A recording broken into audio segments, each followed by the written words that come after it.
Hey there, welcome to episode 19 of the FFS Talk audio program. I am your host, Dan Hugo, recording this in the middle of the day on Thursday, April 4th, 2024, here in lovely, almost 25 degrees Celsius, Las Vegas. Today we're going to speak about something that has been becoming only more apparent in recent years, but it's something I've been talking about for many more. Own your brand. Don't hand it to other people, whether it's your personal brand, your business, whatever. If you have the wherewithal to start a company of some kind, operate a business, or simply maintain a personal or professional brand of some kind, why on earth would you or anyone hand that over to others who could not care less about anything you do, but for the money it makes them? In other words, why do you depend on TikTok, YouTube, Facebook, Instagram, etc.? Use them. Do not depend on them. I've been saying it for years. Hopefully you see some links wherever you find this audio program. By the way, there's this belief that podcasting, and I don't really care for the name. It's got an Apple throwback, of course, Adam Curry and the whole timeline. The way that podcast audio programs are shared via RSS feeds makes the democratization of podcast sharing, discovery, a little bit easier. However, not as easy as people believe. I think this is an example where things could be better. The status quo is sufficient. It is broken, but not broken enough to warrant a revisitation. I hope that's in the offing, but wherever you find this audio program, hopefully you can see a show description and you will see the links section. In keeping with the entire notion of this episode, the ffstalk.com domain will be the primary point of publication for our audio programs moving forward. We, in the face of the Google podcast platform disappearing, we have an account on YouTube for FFS Talk, so we'll publish our content there as well. But as we will hear from me directly by the end of this episode, you should always own your presence online wherever you can. Be the authoritative origin for your content, for your production, for your media, your messaging, your contact information, and so on. So we're doing that. I'm doing that across my 4 projects that I produce and a few other things. I've been talking about this for weeks. It should already be done. I have many hats to wear. Excuses. I actually, when we had Radio Sunnyvale many years ago, many years ago at this point, 10, 12 years ago, we had Radio Sunnyvale. I hand-built our RSS feeds and published our audio programs in an S3 bucket when Amazon was new, Amazon Web Services. So it can be done. I just need 24 more hours in a day or work at night. On with the links. I will begin, of course, with the usual shameless self-promotion, buymeacoffee.com/DanHugo, DANHUGO, buymeacoffee.com/DanHugo. You do not have to buy me a coffee, despite the name.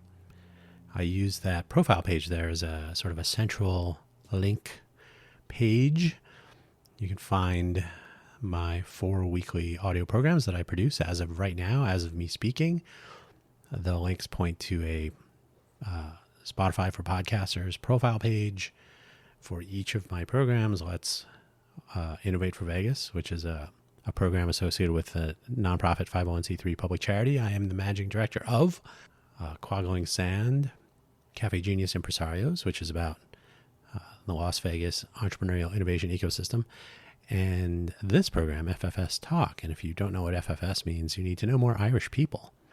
So those links will, in short order at this point, change over to the main domain, innovateforvegas.org, cafegenius.org, quagglingsand.com, ffstalk.com. So you will, I think I said those out of order. Anyway, there was no real order. The place to find the content that you create, the menu items that you sell to people, your food, your drinks, your services, your products, your performances, should be findable directly. That's the point. the buymeacoffee.com/DanHugo tool to enable that is minimally invasive, a place, a thing between you and the things that I'm creating. But it's sometimes useful. You are under no obligation to buy me a coffee, though if you choose to, you may. All proceeds will go towards coffee. All of my projects are powered by coffee. As well, the ko-fi.com, coffee, again, spelled differently, ko-fi.com/DanHugo. Similar use case. So they also enable cash, some sort of sponsorship. So both of those platforms are tools. They are not intended to be bank-breaking moneymakers. But if you do want to support any of these efforts, feel free. You are not obligated, but they're a convenient way. It's almost like a link in bio link. Makes it easy to find me, regardless of whether my personal website, danhugo.com, or others are up and running or down or in development or coming soon or under construction, etc. Now on with the rest of the relevant links. The IndieWeb had an article a short time ago, not this month, about Posse, publish on your own server, POS, syndicate everywhere or elsewhere, depending on where you read that. So that's SE, so POS, SE, Posse, publish on your own server, syndicate elsewhere or everywhere. Go with everywhere, that's better. You should click on that link and you should skim over it in the context of this episode, but in general. So indieweb.org. Do businesses need conventional websites anymore? This actually prompted this whole entire topic. It's unfortunately a Medium, medium.com, if you're not familiar, Medium members only article. So if you do happen to have an account on Medium as a paying member, you can flip through this article. To summarize it though, the author of the article is arguing that there are so many services available. Do you really need to spend the time and the money on a personal or business web presence when you can just use Instagram or TikTok or whatever?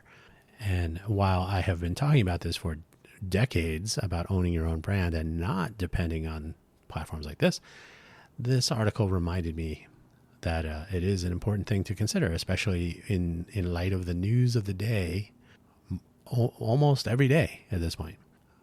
First, a quick throwback to diapers.com. So Amazon killed diapers.com. You can read this article from 2020. Essentially, Amazon was enabling the sale of diapers from diapers.com through their platform, and they gathered diaper data, customer purchase data and whatnot, came up with their own brand, Amazon Basics diapers, perhaps. Those are the ones I use.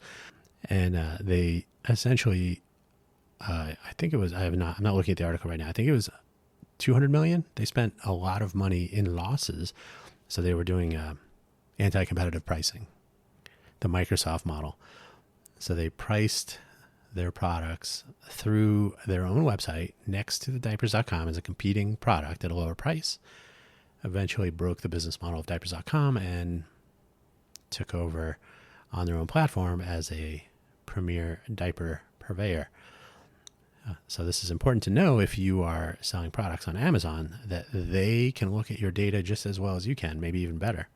And the entire Amazon Basics brand, or the entire notion that Amazon can make products and sell them next to yours at a price that they set, something to be very aware of. The YouTube adpocalypse from 2019 or so. I think it was in 2019. The article is in 2019 from The Verge. Essentially, YouTube changed the way that they allowed monetization. This ahead of the pandemic, where they began to limit the use of certain words, certain notions, certain types of content. It would be demonetized. It came down to whether advertisers wanted to pay to place their advertising in certain types of content or with certain types of content creators. So there was a massive reduction in some cases of YouTube revenue, and some people had built their businesses on this YouTube revenue stream, which was suddenly changing.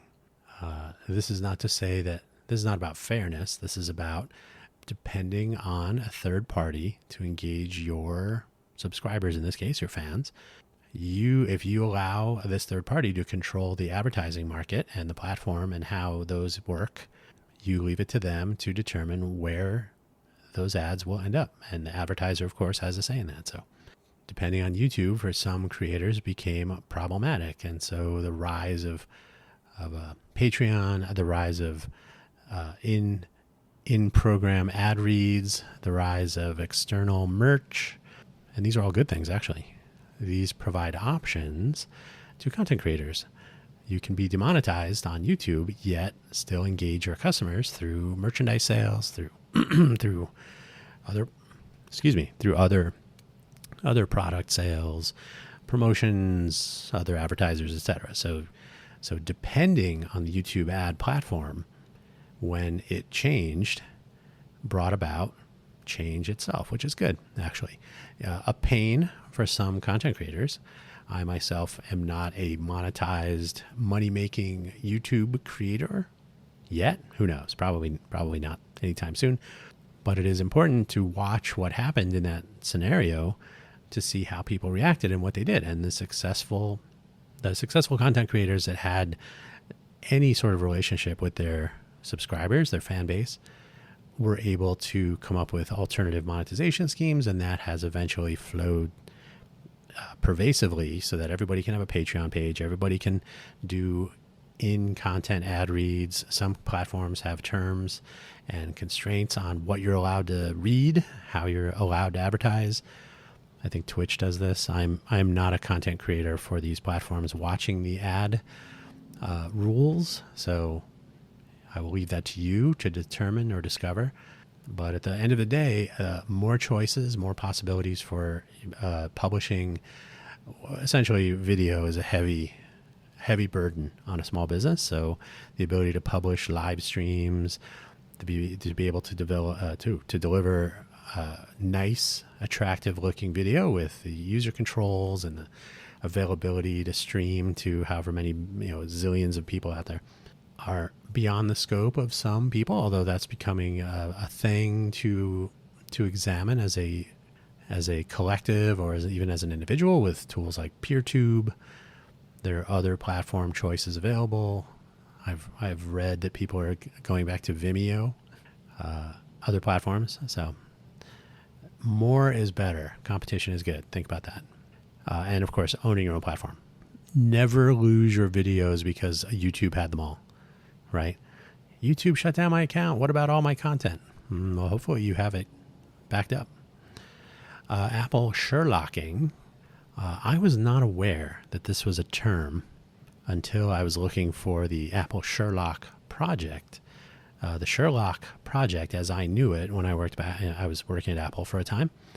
I was familiar with the Advanced Technologies group at Apple, working on some way to summarize text. So you could take a document and summarize it in a paragraph. Nowadays, that's old hat. Any large language model should be able to do that in a pinch. But back then, well, it turns out Apple took the Sherlock project essentially to deployment in its operating system and its user interface, part of the Finder on the Apple platform, from a different company that had a product called Watson. And if you're familiar, Watson was Sherlock Holmes's Dr. Watson, his assistant, his co-conspirator in solving crimes. So the story of Apple taking a small company product and turning it into something they own to deploy on a platform that they control is nothing new. But if you're an Apple fan person, you should be aware that Apple is just as bad as everybody else, sometimes worse. Speaking of, an epic lawsuit against Apple. You can read about the Reuters article, in this case, about Apple wanting the Supreme Court to undo the App Store order that enables Epic to not get price gouged. The Google Play and Apple iTunes app stores for the platforms that they control, they're siloed platforms, set a commission. So if you purchase an app, if you buy that app for $1, or you subscribe to something, or And you'll see this difference in a few other platforms. For example, you can't buy Audible books with the Audible app because you are buying something through the app, and the app store would have been on whichever platform would have been entitled in some way to the funds that were going to. So there'd be a commission on the sale.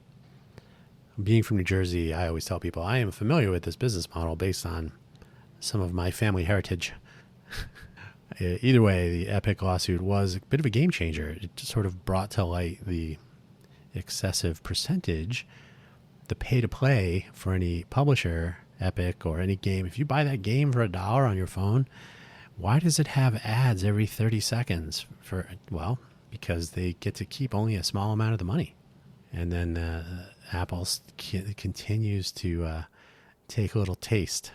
And Google as well. I think Google is maybe slightly less onerous, but either way, pay to play. I myself am a big giant fan of PWAs, progressive web apps, or web in general, just mobile web. Make your tools compatible on mobile web. If you're doing game and you need that native on the metal performance, well, you got to deal with it. Google Podcast is dead, of course, as of the 2nd of April. Allegedly. Now, if you read, you will see that it's still working. The line in the sand is on April 2nd. I believe in Europe it's later, but you should essentially presume that Google Podcasts is no longer available. I think, if I remember correctly, this program is part of Google Podcasts. I know Let's Innovate for Vegas and Impresarios are both in the Google Podcast directory for the time remaining. We will move those to YouTube so that they will be available through that channel. But like I said, you gotta publish your own stuff. So I have domains for each. The content will be available on each. Innovate for Vegas is working on the MyMuni project, which will include something of a podcast directory. There are podcast directories out there. So MyMuni for my community or my municipality. So better tools for information discovery. Wouldn't you like to know who the influencers are, or who the podcasters are, or who the Instagram foodies are around the greater Vegas area? Wouldn't that be cool? Why depend on Google to do that? Why depend on any third party? Closer to the ground, closer to home, and publish other people's content. That is, company has a website, restaurant, food truck, whoever, link directly to their content. Don't keep the customers from getting to where they want to go, right? So Google Podcasts, yet another version of a big company pulling the rug or canceling a product or changing. They did warn everybody a while ago. I think it was in September 2023. I think they first announced. But Google has a track record, which we'll touch on, for rug pulls. They just kill their products, no matter whether they're good or not. Google Reader was an amazing, excellent RSS feed reader, and they just decided to shut it down. For example, there are plenty. I'm waiting for Amazon to get shut down. I'm sorry, Amazon. I'm waiting for Android to get shut down. And Amazon. And final link on here. And by the way, the link list can always be augmented after I publish. I try not to do that, but so do check out the links. There might be something else added in there. Netcom and their Story Times, my first internet provider, which I will touch on here. Netcom.com. I joined them just when the tumult began. So I joined in 1996. No, I think I joined in 1994. I think it was 1994. By 96, I had my own domain name, and I believe it was pointing at best. But we'll get into that in the first section here. Anyway, so Netcom, a fun little story about a fairly substantial, I believe they claim to be the largest ISP in the world at some point. This is before AOL unleashed their entire user base onto the internet. Interesting times. The early 90s, the late 80s and the early 90s. So let's get into it. First, the tale of Netcom and Best and reallycool.com.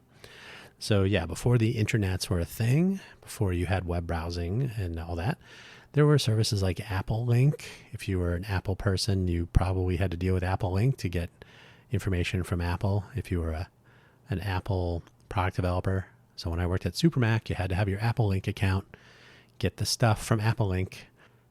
So I still had my school address. I had an alumni address at HMC, hmc.edu. So I don't remember what it was, but it was dhugo at something.hmc.edu. Alum, I think now they do G, maybe for graduate, I don't know. I don't have an address at Harvey Mudd as far as I know anymore, but that's one of the reasons to do this. So I had a dhugo@netcom.com. I figured, okay, I need to have an address that's not school for any sort of contacting, for jobs, something to put on my resume, for finding me, phone number, email address. It's not going to be AOL. It's not going to be, there probably weren't too many other addresses back then. AOL didn't allow email, but the entry into the internet would come later. So netcom.com. Well, netcom started to be weird, like I said. So I eventually moved to best.com, which was not, but it was okay. But it wasn't having the issues that netcom was having. And so in March of 1996, I registered my very first domain name with the internick. I had a nick handle. I think I was DH1426. So me as the admin, I think there were three. There was the administrative contact, the billing contact, and the technical contact. So that was me. I registered reallycool.com. Why reallycool.com? Because I was sitting in my shared office in the Newton group at Apple, and I said, I'm tired of best.com. I had already given up on netcom. I want to have my own domain, so I have an email address that doesn't change, because you got to tell everybody, okay, now I'm at netcom. Oh, now I'm dhugo at best.com. You got to send everybody, here's my new email address, etc. So I just want to have one email address that I can move if I need to. So when I was working in the Newton group in my shared office with my colleague Jim, we one day said, yeah, I'm gonna get reallycool.com, because I say everything. Oh, that's really cool. Oh, that's really cool. Reallycool.com. Why not? So Jim said, I'm going to get Mosphere. So I can be Jim at Mosphere. How funny is that? So Jim got Mosphere.com. I got reallycool.com. You can do a whois on reallycool.com. You'll see GoDaddy is the registrar now. This many years later. It did cost $75 back then at the internet, which would later become Network Solutions, which would later become not the monopoly that it was. So everybody started being a registrar. Names cheap. The list goes on. So GoDaddy is my registrar of choice. So you can see on there March 12th, I think it was. I have it open right here. I will tell you.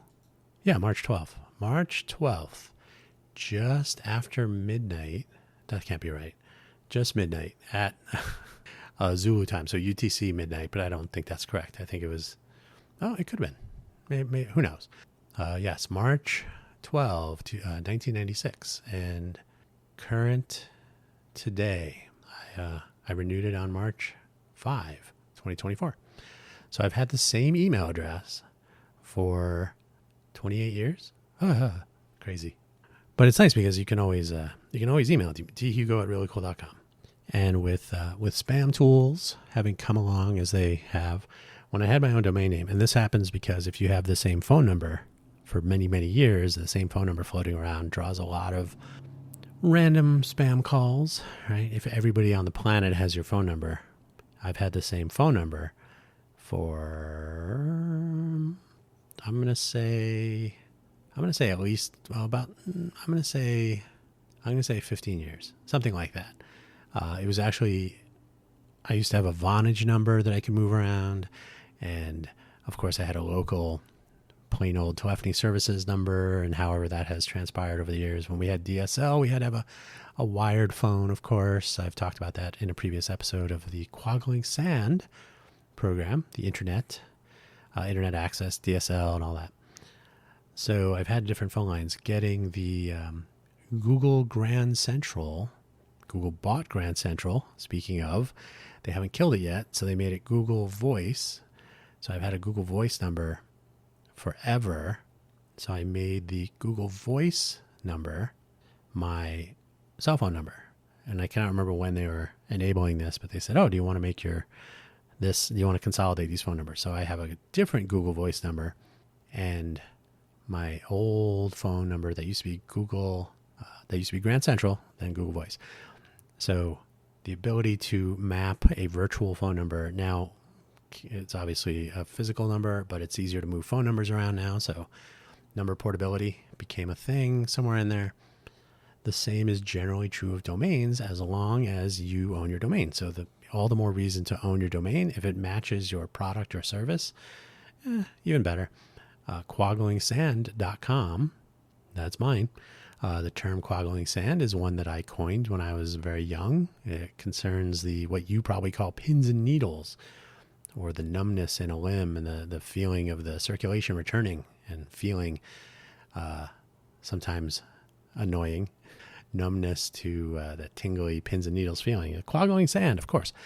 So I bought quaglingsand.com many years ago, ffstalk.com. So owning your domain means you can create your own email addresses and so on. So you're not beholden to some other platform or service. Of course, your mail has to go somewhere. If you're able to host at home, if you have a home server and you have unblocked ports, or you can do the equivalent, then you can have your own mail server at home. And in fact, reallycool.com used to go to the little Intel machine I had under my desk when I was living in Sunnyvale. So I didn't need an ISP at all. So there's always a way. I'm not sure. I haven't looked at Mosphere lately. I have to check that out. So the food truck problem, and I'm going to have a couple of different problems here that we can look at, and then we'll talk about what we can do about them. That's the tone of FFS. What works, what doesn't, what can we do about it? So the food truck problem, as you may or may not remember from my previous episodes of this or my other programs, I used to be the acting director. I can't remember what I called myself. One of the co-founder, a non-food truck owning co-founder of the Bay Area Mobile Food Vendors Association. I felt that the mobile vending business sector really needed to benefit from working together on some things in a coordinated effort. So we worked with the Southern California Mobile Food Vendors Association, Matt Geller, if you're familiar with bestfoodtrucks.com, or the National Food Truck Association.org, I think. So Matt, an attorney by education, food truck fan by business. We worked with them to form the Bay Area Mobile Food Vendors Association. We worked together across the state. And the idea was, as I always told people, if somebody picks up the phone to call for a food truck, they should not call one of your competitors. They should call an organization that you own, that you're part of, that you are a member with some sort of interest in. So that was the plan. I think our phone number was like MFVA in the last 4 digits. So easy to remember. Call that number if you're looking to book a food truck. And then, of course, develop some software tools and whatnot. But I would always say, keep your Twitter handle, but be able to be found. Don't rely on Roaming Hunger or Movable Feast or Food Truck Mafia or any of the big booking companies or anybody that's looking to make money on you. If you depend on them for your customers to find you, then they can always take that away from you. They can go out of business. They can shut down. They can change their terms, etc. So Twitter was the main way to reach the customers and to tell them where you were. Like, hey, we just opened. Here's a picture of us being open. Hey, tomorrow we'll be over there. At the time, this was in the early 2000s. At the time, Twitter would essentially deliver your feed mostly in order. So if a food truck was going to be somewhere tomorrow and they said, we'll be there tomorrow, you would see it before tomorrow. Nowadays, with the algorithms, you might see that 3 days later. That has been a real problem. Why? Because Twitter was not purpose-built for time-related, time variant, location variant engagement, where when the person sees it is an important part of the transaction. So there was a move eventually. People had Facebook pages, of course. You would see these icons on the food truck wraps. You'd see a Twitter icon and a Facebook icon and a Yelp icon, and later an Instagram icon. Well, what is your Instagram handle? How do I find you on Twitter? And so, of course, you had to figure that out. So seeing the icon on the wrap didn't help anyone, because now I got to go figure out which my favorite version of this in the Bay Area. There was a food truck called Twister, I think it was, and another one called Twisted Chill. That was an ice cream truck with soft serve machines hanging on the outside, so you could serve yourself. So Twisted Chill and Twister. No chance you're going to confuse that. There was another one, Omi Ninja. not spelled like it sounds. Somewhat, not completely. So, okay, I want to find Omi Ninja. OH, no. Okay, I don't know how to spell it then. Well, good luck finding them on Instagram or Twitter. So by not owning your brand and making that the first thing people see, but showing other people's brands and icons and logos and crossing your fingers, you separate yourself from your customer. Instagram became more popular because of the foodie pics, but Instagram does not really enable location-based like Twitter used to. Then they took that away. The geotagging in Twitter was actually quite useful. Instagram doesn't implement links the way the internet does. So the link in bio notion has become popular. The link tree, similar, right? So they don't have a really useful link scheme. So if I see a picture of your food truck or your menu item that you're serving today, hey, we just opened, we're open right now. If I happen to see that before or now, I got to figure out where you are. You can tag the location. Not everybody does. So it becomes a little bit cumbersome. It becomes a full-time job for I'm trying to open up my business at my location today. I got to tell people where I am. And anyway, it's a lot of effort for a platform that was not built for you. But the fun part, which I always try to impress upon food truck people, I still like food truck people, some, Instagram could show me that picture 3 days from now, and it says, we just opened. And then I got to go figure out when was this posted? 3 days ago. Okay, they make that a little bit less obvious. You may actually be open in the same place today. But because it says 3 days ago, I say, okay, you're not open. Then in another couple of days, I might see that, you were open in the same place again when I saw it. So it becomes a chore for the customers. It becomes a chore for the vendor, the owner, to manage a platform that is not built for you. It doesn't really work in your favor. It just sort of works. It's a platform for foodies because the foodie wants to promote themselves as a foodie. And yes, they're promoting a restaurant or a drink, a dessert, an ice cream shop, whatever it is. But the timeliness, the precision of location and time span, that's not what Instagram is built for. So it may do a disservice to the food trucks that are depending on that. So that's my food truck focus. That will come up again a couple times. We have the mall problem. So you have a common space, shopping mall, not as much a concern with like a strip mall, so an open mall, even an open air shopping mall. So we have some of the outlets here in Vegas. These are a town and country style mall, for example. Here, the door to your establishment, your retail location has a storefront. It's open to the outside. You're not in an enclosed environment. The hours of operation may still impact you. There's a place in downtown Las Vegas called the Container Store. I'm sorry, what is it called? The Container Park. Container Store is a different thing. The Container Park has an outer fence. So even though it is an open air mall of sorts, it has a closing time and it has entry rules, right? You have to be over 21 if it's after, I think, 9 p.m., etc. So there are still rules to live by. If you're in a strip mall, you probably don't have those same constraints. So the mall problem, you are benefiting from being near other customers, right? So a customer, you have inbound marketing and engagement. So a customer might come in to visit a store in the mall. Then they wander around the mall. Maybe they get a drink or a coffee or a pretzel or whatever. So that's another impulse buy. And then they go wandering around and they see your shop. Oh, look, I didn't know they sold widgets here. And, both kinds. So they enter your storefront and they hang out. Maybe they make a purchase. Well, yay, that person didn't come there to find you, but they found you and maybe you got a new customer out of it. So there is an upside. Great. The mall itself exists as a form of symbiosis, right? If there were no stores, the mall would have a problem. You can see this in Pahrump. There is a mall that is open.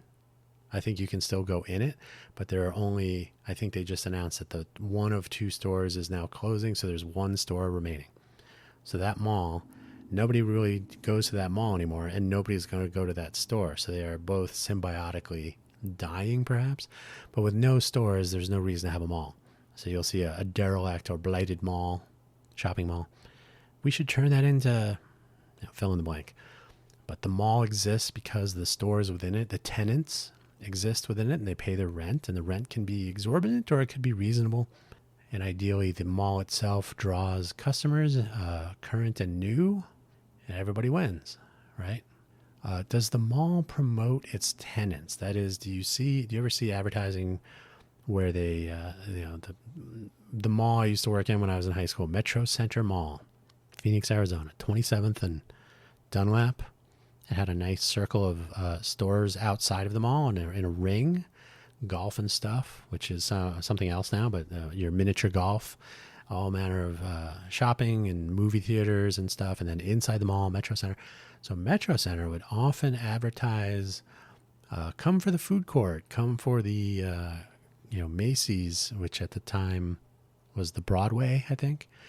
Broadway and Diamonds, which would become Macy's and Dillard's and Sears and others. So they would advertise the anchor stores. They would say, come on down and hang out and do some shopping. But it was very rare for the mall to promote individual tenants.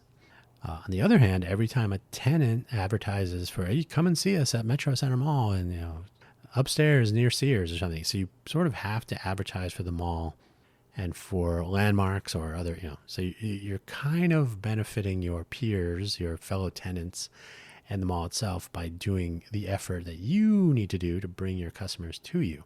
On the surface, that's not a big deal. Food truck people encounter the same thing. My favorite is First Friday here in Vegas, and food. They will advertise the musical performers or whatever the special guest or event is, whatever makes that event, the theme. But there's always and food trucks. So it's up to the food truck owner to advertise the event. Come and see us at First Friday. So even though the tenant is paying to be at the mall, they're paying their rent every month. Even though the food truck is often paying to be an event, First Friday, I think, is $500, $550, $600, who knows. But you also get to advertise their event for free. And the belief is that, well, I'm getting customers out of it. Some business owners claim that they can do First Friday and they're fine. Some mall stores can exist in the mall and they're good, and they make more than their rent and their other costs of doing business. So that's great. That's not always the case, but it is something to be aware of, that you may feel or actually realize numerically that there is an asymmetry, that it's not symbiotic, maybe a little bit parasitic. So it's something to be aware of. It's not about fairness. This is about understanding the value proposition. So is it good for you to be at this mall as a tenant, or would it be better for you to be a standalone business? Is it good for you to have your food truck at this event and pay the $500? Or is it better for you to be doing lunch business where you don't have to pay any fees and you have, just you, and you can engage directly with your customers at their lunch, at their office complex, wherever.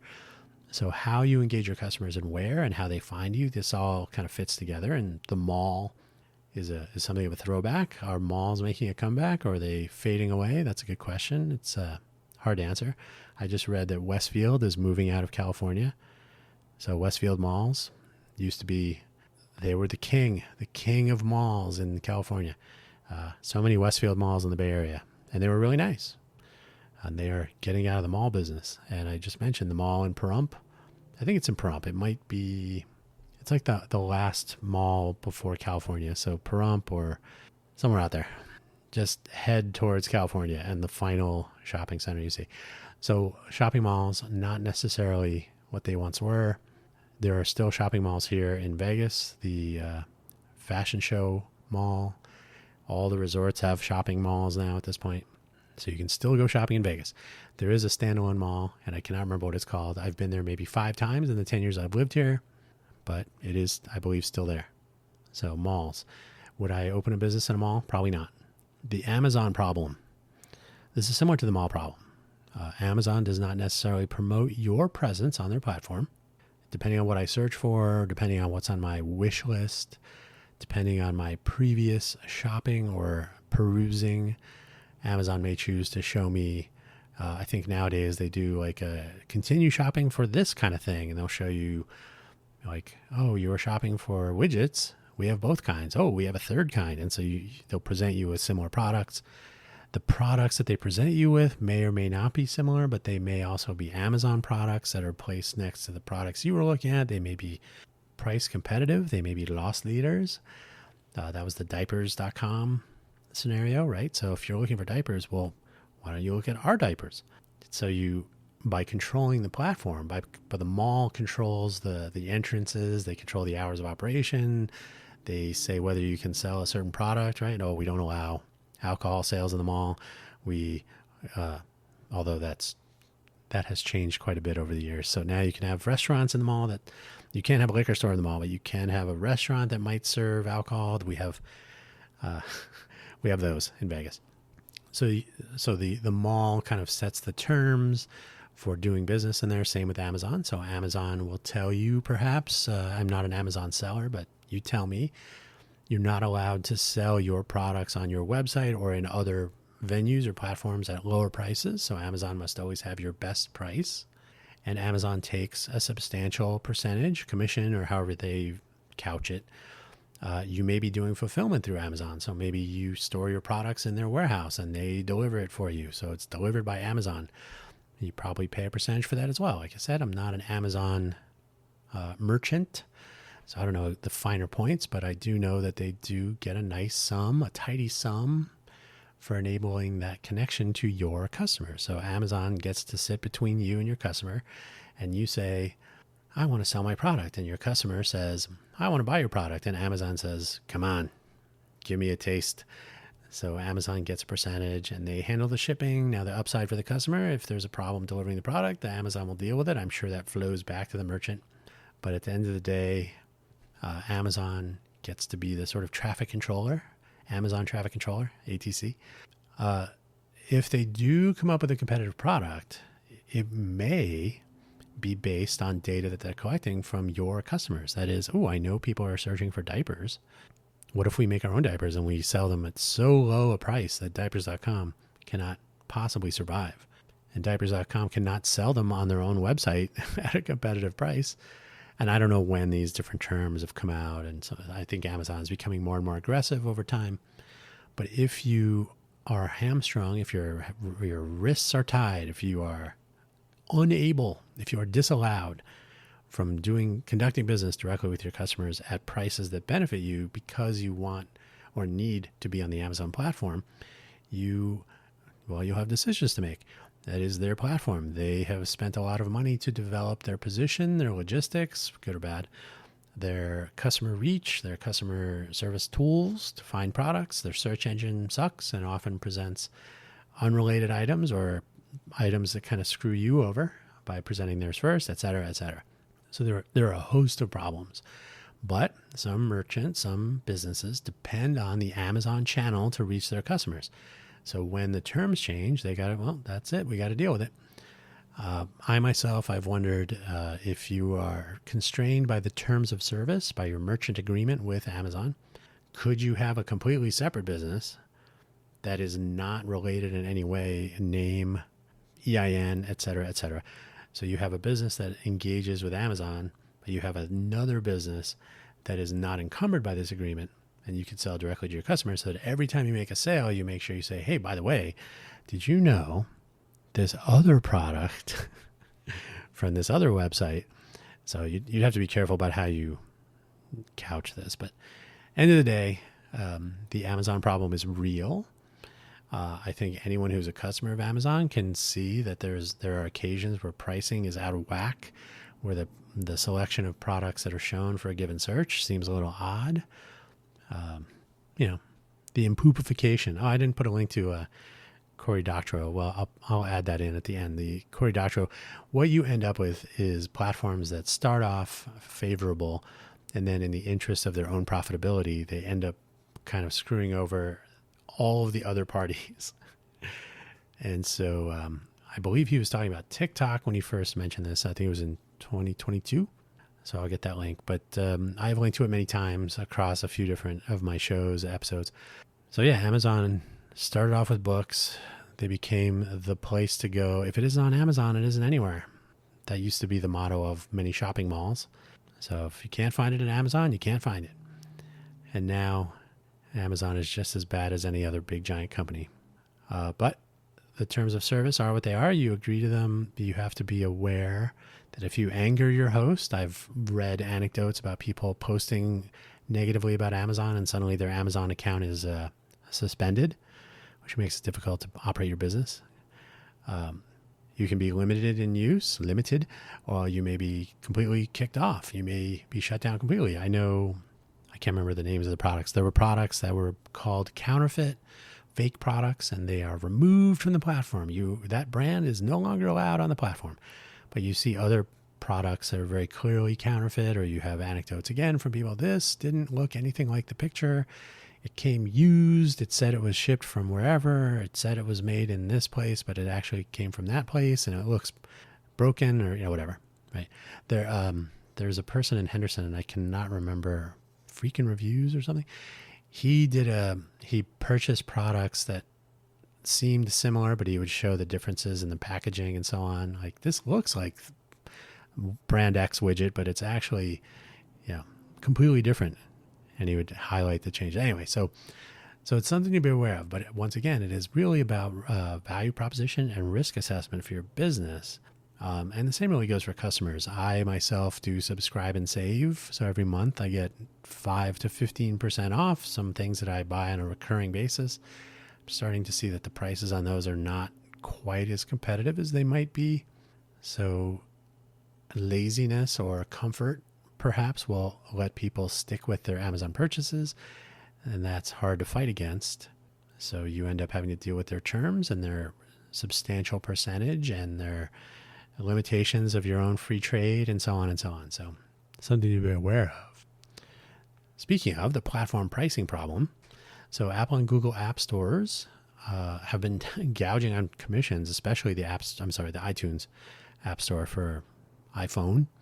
They've been gouging on commissions for years, so that every time you purchase something through one of those stores, Apple or Google gets a cut, and they will claim that it's in the interest of their user security, right? Oh, we have to maintain a staff of people and tools and manage what's allowed on the App Store, whether it's iTunes or Google Play.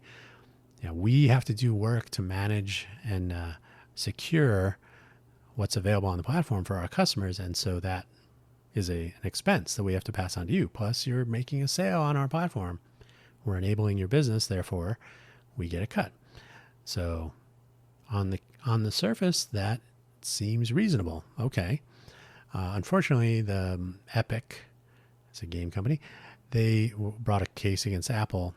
What Apple would do, and I don't think Google does this as much, but I have not tried to place applications into these stores. I have not experienced the economies that they've established. I'm more of a fan of, I think I said this, progressive web apps or mobile web in general. Then you don't have to deal with that stuff. I'm not a game developer, so I don't have to worry about performance or native required features. But from what I understand, it's kind of a pain publishing in those stores. You have to get approved. The app could be sitting there for a while, and you're like, I got to fix a bug, and they're not approving your app to be deployed in the store so people can get the update.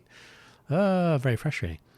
So what am I saying? So when you depend on Google and Apple in this case to reach your customers, because unless you enable side loading, which they make tricky for the casual Android user, and until recently nearly impossible if you didn't jailbreak your phone for the iPhone, it was difficult to install applications from other places. You can be an app developer, but the casual user that you're trying to reach, they would be unable to install your application without dealing with Google and Apple or Apple. So if they charge exorbitant fees for this access, then similar to Amazon, they're controlling your engagement with your customers, and then they're continuing to take commissions on purchases. I think that was one of the problems.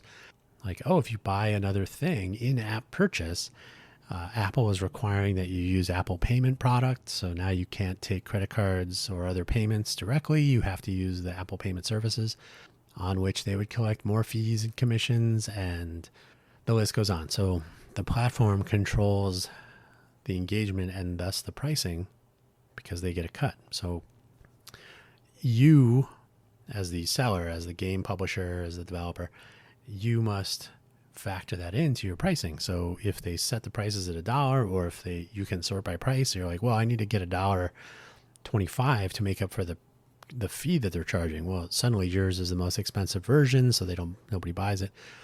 So there is a concern about reaching your customers in an environment where you are either going to lose money to get customers, or you're going to lose customers because you can't lose money and they don't want to pay the money, so you lose money anyway. So it makes for a challenging environment and an epic lawsuit. So we'll see how that turns out over time. I don't know if there was a ruling on that, but it will continue to be an issue. Like I said, Audible, you cannot buy books.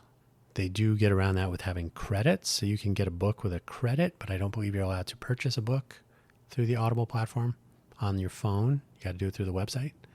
I think that's still true. And the list goes on. So the YouTube adpocalypse I mentioned reset the way creators who are dependent on that platform. So anybody who was monetizing, the way they make their money, which forced many to change the way they do that.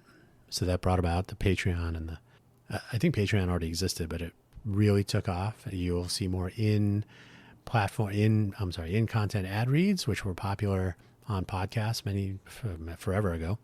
So you'll hear the personality reading some ad copy. There's been various amounts of controversy about this, about some advertisers who are not good. Become a Lord in Scotland. That one made the rounds, but a lot of advertisers a little bit shady. NordVPN was a little bit questionable for a time. So a lot of VPN advertisement on podcasts. So if you're doing an in-content read, you are less likely to be demonetized by the platform, YouTube.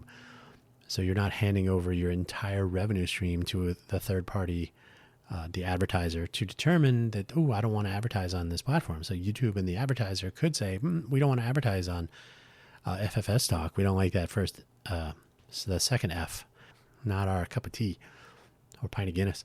So you may not get any advertising. You'll be demonetized. But if I'm advertising for buymeacoffee.com/DanHugo, which is not really advertising, but that is a monetization opportunity.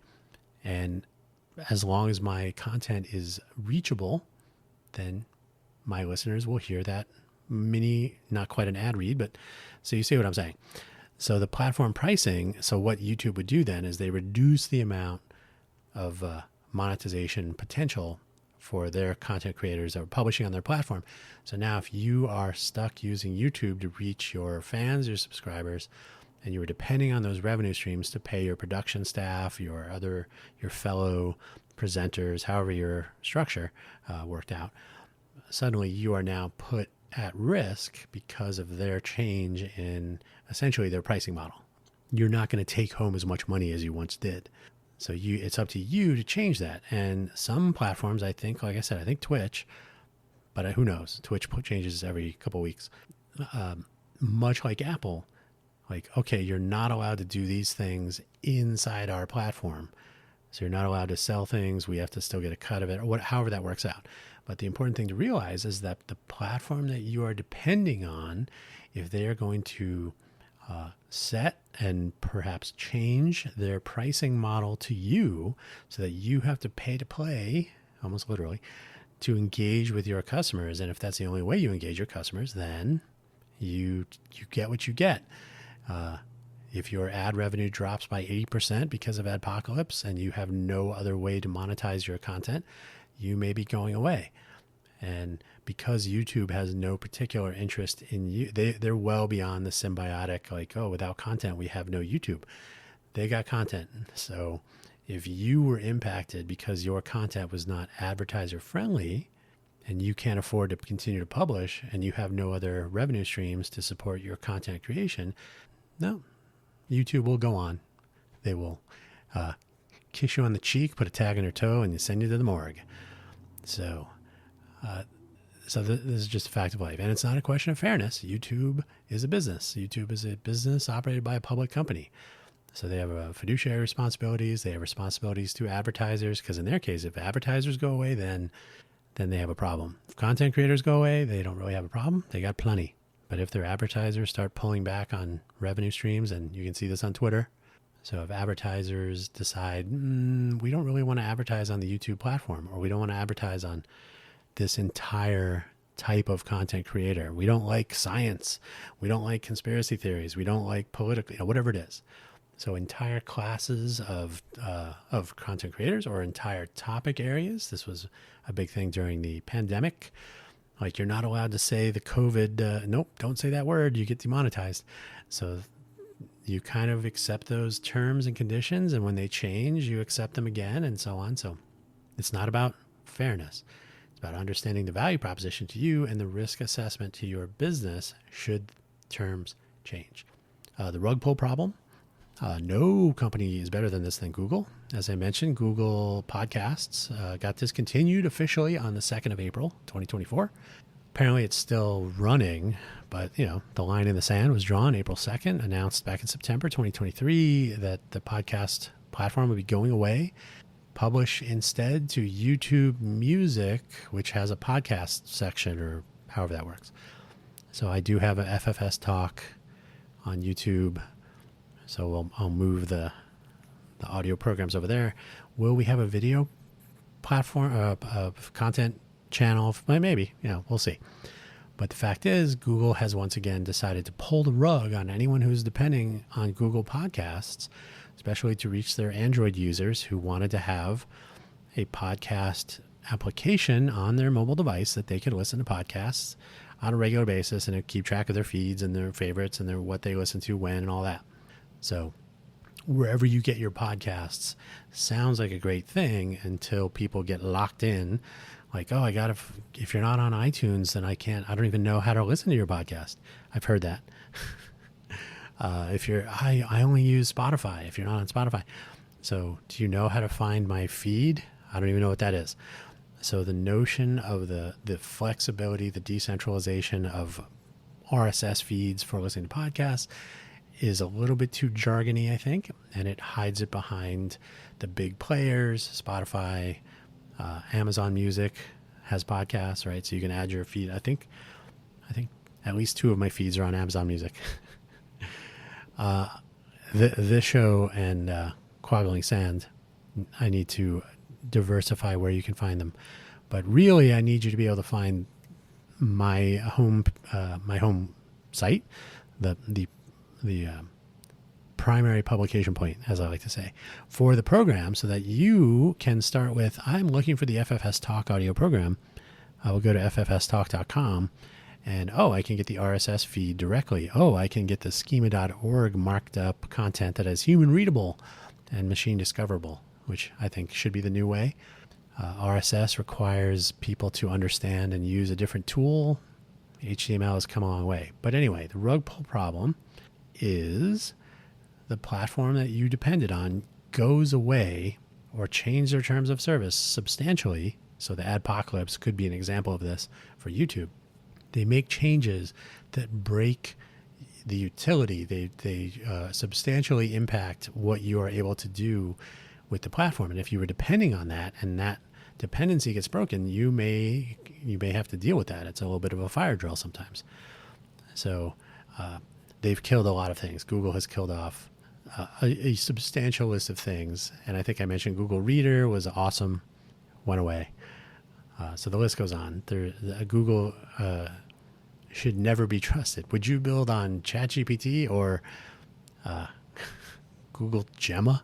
I think that's what it's, Gemini or Gemma? Gemma. I think it's Gemma. So, ChatGPT's one of their larger investors is Microsoft. Microsoft has built an entire mega corporation on legacy support for their customers. So are they just going to randomly pull ChatGPT from the shelves? No, they'll probably just figure out a way to charge you more money for it with upgrades. But bottom line, rug pull problem is real. And user license agreements, it affects us as well, normal customers. So Roku, I understand they've changed the terms of service on their smart TVs. So you must agree to a change in their terms of service before you can watch TV. So they disable the function of the product that you already paid for under different license terms until you agree to new terms. And like I said, that's a business practice that was developed in New Jersey from my Mediterranean side of my family. Not my family, but they know each other. So if you change the terms after the purchase as an end user, you kind of feel like, well, I paid for this and now I'm being shown a different thing. And if you're on the business side of their transaction, like, well, we started using your product or platform as a channel to reach our customers because the terms were favorable to both sides. Now you're making it less appealing for our customers. Amazon Prime Video did this they're now injecting advertising into Amazon Prime Video content. And if you heard from some of the content creators that were doing Amazon original programming, for example, boy, I wish you would have told me that. I would have structured the show differently to accommodate the break that happens when you take people out of the production in an advertisement. So some things change like that. The rug gets pulled, like, oh, I was expecting one thing and you get another. Consolidation and refactoring of the streaming landscape in general has been interesting. Disney Plus, Hulu, Paramount Plus, CNN Plus, who knows what and what plus, what do you get for it? So that's a very visible example of a rug pull in that, oh, you thought you were subscribing to HBO? No, now you're subscribing to Max. And when you subscribe to Max, you get these 5 other channels. Oh, and we're changing the price. We're adding $2 a month. So things change out from under you, and you either deal with it, you suck it up. Amazon changes their Amazon Prime pricing every couple of years. So it used to be like, what, $80 or something for the year. Now it's $140, I want to say, if you pay for the year.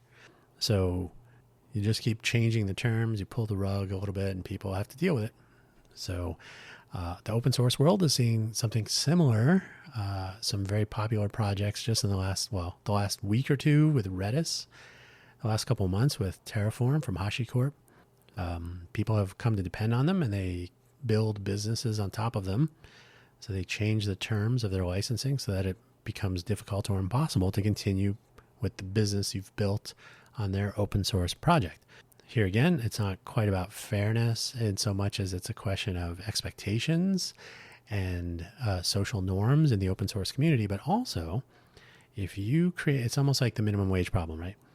We opened a restaurant, we launched a project, open source, and over time we realized that in order to stay in business, we cannot pay people minimum wage. We cannot allow people to build products on our open source development efforts. So in order to stay in business, we must pay people less or charge our customers more, or in the case of open source projects, we must disallow companies from using our open source projects to do what they want to do with it. And that kind of flies in the face. They call it a source available license instead of open source. You can see this as well when Twitter/X changed their terms for the API. So it became impossible for people to use their API. If you had built an application to use the API, sorry. Reddit did something similar. So now these platforms that were using the Reddit APIs, the Twitter APIs to enhance an end user experience, they picked up and moved somewhere else. So the rug was pulled on them, and they picked up and moved. And the names of products are escaping me. It was like something like Apollo, Aspen, something like that for Reddit. And Twitter has had so many different tools to try to make management of multiple Twitter feeds easier. But yeah, they just picked up and moved. So they can move to Mastodon, they can move to Lenny, they can just change it up in general, right? Maybe shut down. Facebook did something similar. They reduced their API functionality, the social graph, the open graph, in fact, on Facebook doesn't support a lot of things that the open graph, quote unquote, standard does support, in particular events. I don't know why they got rid of the open graph event support or substantially reduced it. Whenever one business or project depends on another, and that second project or platform or product either shuts down or changes their terms, they may as well shut down, right? So, we can't continue to operate our business or continue developing our project that depends on your thing that you have completely pulled the rug on us. You've changed your pricing, you've changed your APIs, changed your terms, you no longer operate, you're shutting down, et cetera, et cetera. So there's a whole bunch of things to consider. And again, not necessarily about fairness, but more about risk assessment and the value proposition. Is the risk involved with depending on this other platform or service or tool? If those change, will you be out of business? Will you be priced out? Will you be inaccessible to your customers, etc.? Then you have to accommodate that. So the customer engagement problem, when you created your business, you almost certainly had this notion in mind, like I'm going to open an ice cream shop and I'm going to serve ice cream to people and I'm going to say hi to my customers. I'm going to get to know them, etc. Same with food trucks, same with restaurants, same with bars, possibly a bookstore or other retail establishment, etc., etc., etc. So you probably start a business with your customer in mind. Who's my customer? What will I do? What's my goods or services? Will I be able to stay in business? So will I make a profit from this exchange? And also will I have return customers and repeat business and so on? Sustainable. Whenever a third party enters this relationship, though, they can exert some control over it. They may add fees. They may put that relationship at risk. My favorite example is the food delivery business, the gig economy, the mall problem in general, right? So if your customer must go through the mall to get to you, then the mall has an impact on your customer relationship. Amazon, same thing. If I only find your products on Amazon, then I have to deal with Amazon, and Amazon can always change that customer experience by showing me different products, competitive prices. I may not even see the product I was looking for until the second or third page, and by then I've already moved on to, I can find the same thing for cheaper. Okay, so food delivery is particularly interesting.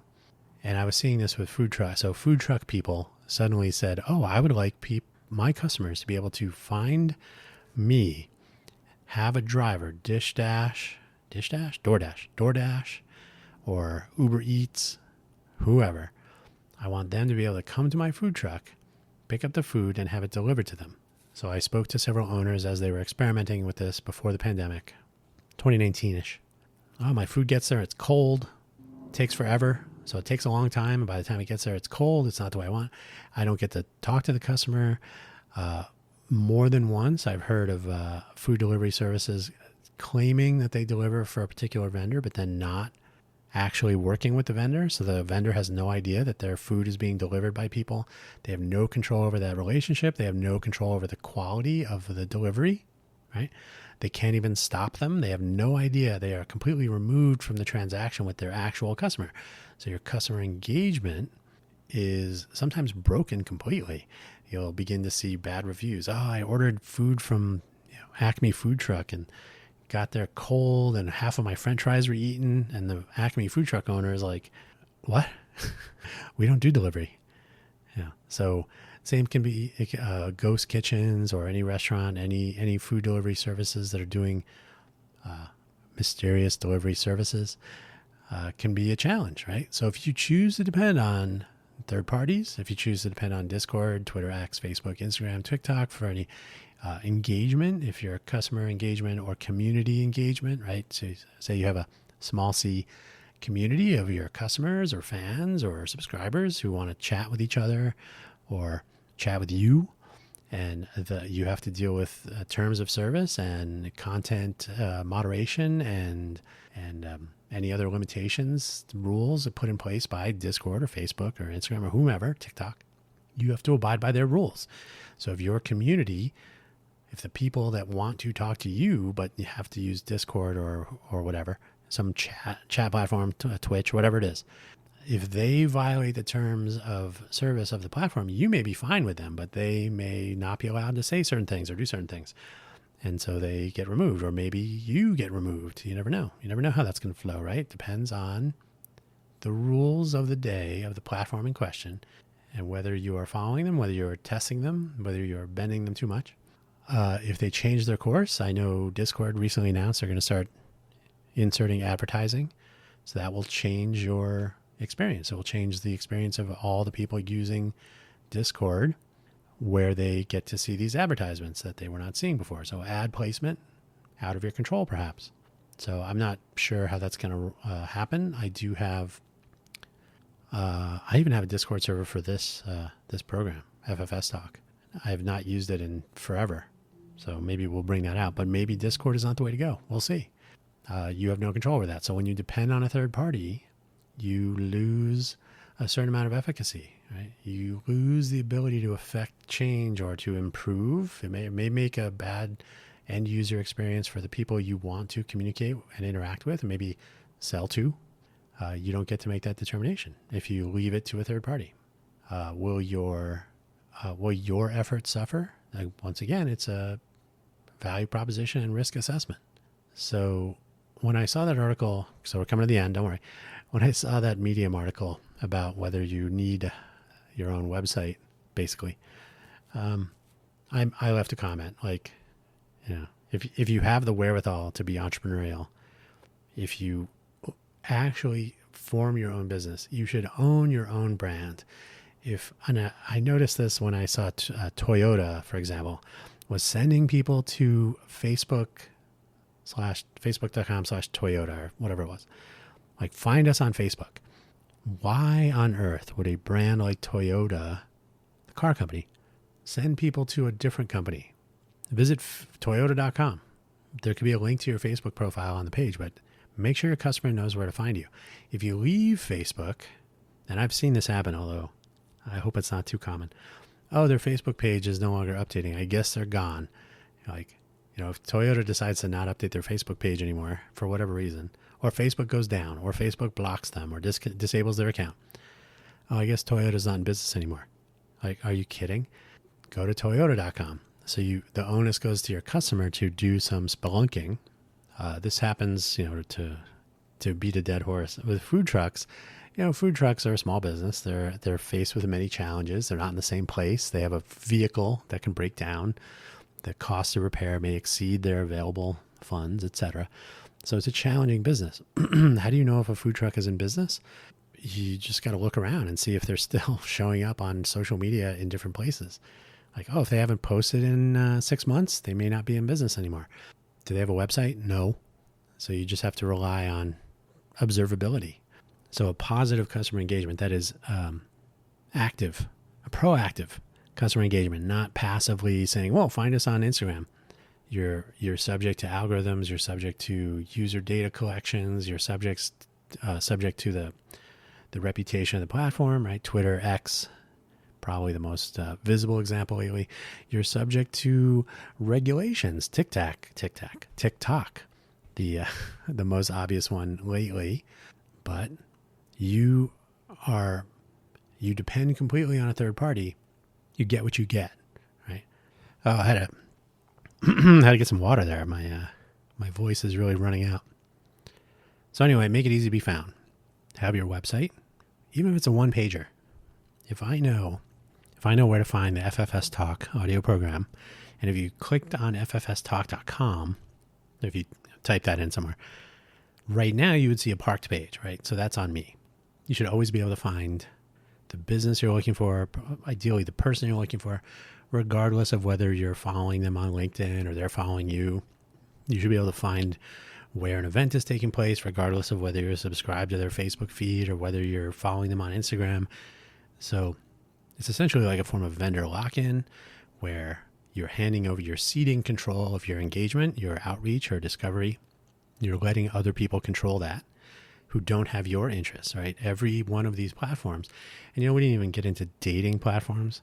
If you are in the Match.com universe, you are handing over some aspects of your social engagements, your romantic future, to a for-profit company, right? It's not your friend who wants to hook you up with their friend or somebody with a matchmaking proclivity. You are saying, hey, profit-driven entity, I'm going to hand you my personal information. You fuel my engagement with your platform. Because, by the way, my success is your loss of perhaps 2 users, right? So when you really think about it, if Match.com's universe of tools really worked, they should have fewer and fewer customers. So the profit motives, the KPIs, the key performance indicators, the objectives and key results, if you prefer, may not align. Like I said, Instagram shows their feed for monetization, for advertising. They insert ads, a certain number of every couple of images, whatever it is. They order things in different ways.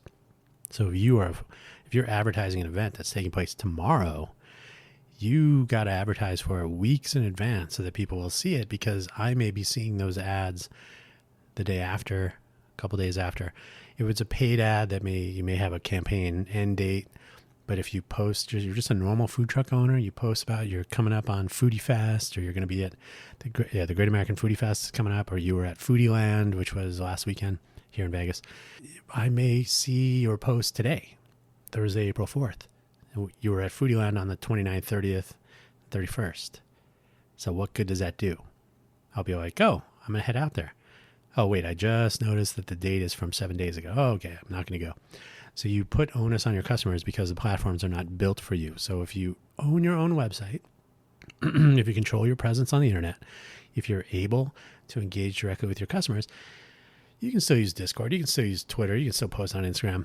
If those platforms go away, if there's a question about where to find you, if you're still in business, how do I book you, how do I give you my money, how do I support you in some way? Should I visit your link tree? Should I be concerned about whether your the image that I'm seeing on Instagram is relevant 3 days later? Or should I be able to find an authoritative piece of information that you control with the final answer? And by the way, you'll see this. There's a podcaster event coming up in here in Vegas on the 15th. I think it's the 15th of April. It's a tough day to remember. And they're using Circle, which seems like a meetup knockoff. And there was some confusion because they posted in the description that it took place at 6:30 or 7, I think, p.m. But the time was marked in, however they set up the time zone, whatever it was. It said 4, so it was shifted by 3 hours. 3 hours, yeah. So it said it started at 3, but it started at 6, or maybe it didn't. And so then there was some confusion in a discussion section. What's the actual time? So you're dependent on this third-party platform to provide this information, and if it's not intuitive or it doesn't present the information you thought it would in the way that you thought they would, now you have confusion and you have to deal with customer issues and so on. So and this happens on Amazon, it happens everywhere.